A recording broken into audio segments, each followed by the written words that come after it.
For more on all of this and why it's important, let's go to our panel, Boston criminal defense attorney Brad Bailey and Flint McColgan.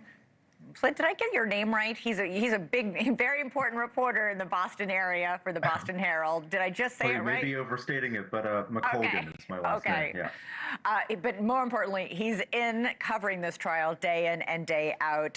So I really appreciate it. Brad, I want to start with you with what we just showed. Why is that significant that the defense attorney appears to be poking holes in what these witnesses are saying on the stand? First of all, anytime you can establish inconsistency in testimony, you're impeaching a witness's credibility. And this is an important witness for the prosecution, given some of the things that she says that Karen Reed allegedly did early that morning and or said. It's also all potentially playing into this overall allegation that this is a frame-up by the defense. And whenever you have that type of allegation, you're going to try to weave doubt about, were these witnesses scripted? So Flint, were they told to say things? Flint, did it land in the courtroom today?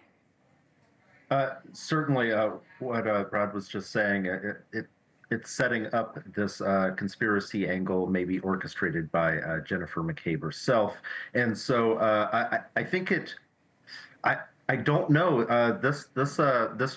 These jurors are a bit less reactive than they were last time around. It's hard to gauge the faces here, but certainly it seemed as though Alan Jackson felt so. He got more assertive, more energetic in his questioning and hammering this home. It's very important for Alan Jackson to start getting into the jurors' minds that perhaps there was no search made at this time, because their whole theory hinges on Jennifer McCabe making that search hours before John O'Keefe's body would be discovered. So if they're laying the groundwork early. They're laying the groundwork, and you know they're going to make a lot about Michael Proctor, Flint, this lead investigator, originally in charge of the case and in charge of and in custody of all of the evidence in the case, who's been fired from the Boston Police Department because his own text messages and email trail showed him to be terribly, terribly biased, saying all sorts of awful things about Karen Reed.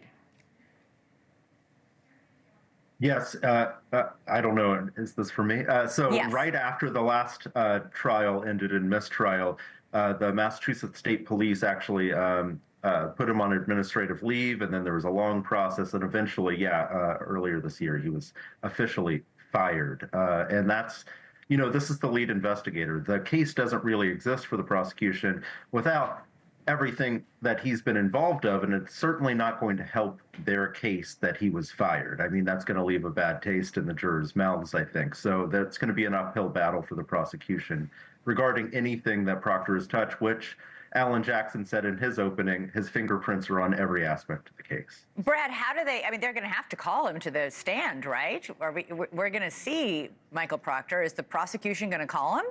How can they not? He's on the witness list.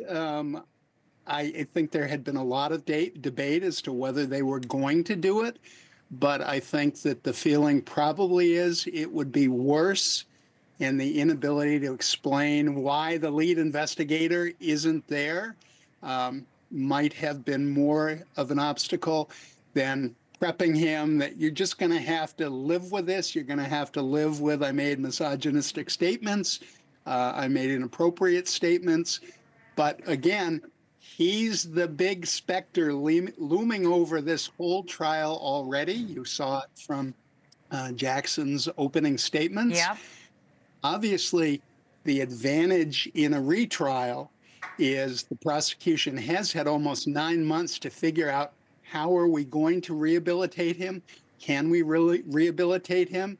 Clearly, he's going to be trying to explain himself away. But the fact is, you don't just have him as the avatar of this overall potential frame-up, but also the source of what we call a Bowden claim, which is a very sloppy, incomplete investigation. Well, I want you both to come back when he is set to take the stand. Flint, I'm a bit envious that you have a seat in that courtroom every day, watching to see how this is all landing. Thank you for watching. Subscribe below and download our NewsNation app right now on your phone, and you will get fact-based, unbiased news for all Americans.